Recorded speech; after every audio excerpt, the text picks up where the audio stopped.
May buntag mga kagre. Ngit-ngit na po kayong palibot oh.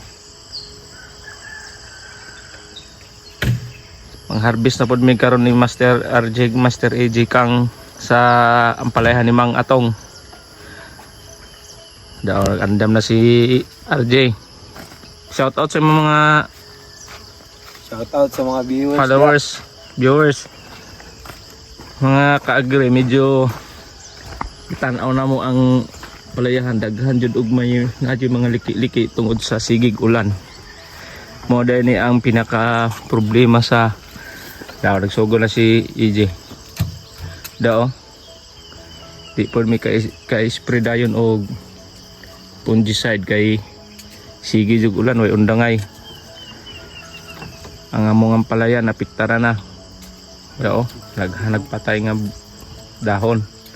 Naapog gyapon mga tilok na bunga pero lahi ra gitong ting-init. Daw.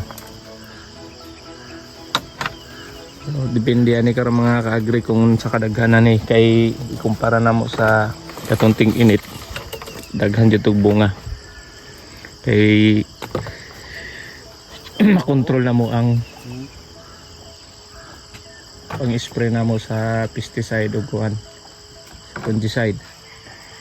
Kini di may ka-spray anig dayon og kuan ang fungicide kay sige jug ulan buntag anto gabi pero nanay daghang laya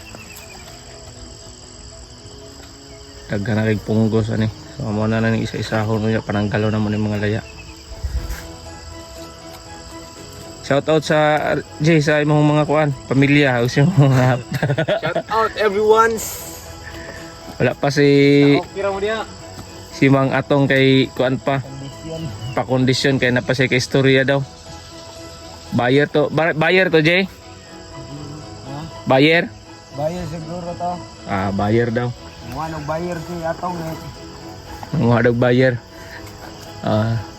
Update na lang ito mga kaagri kung pila ka kilo na yung ma-harvest karon kayo. Dabi yung mga kuan.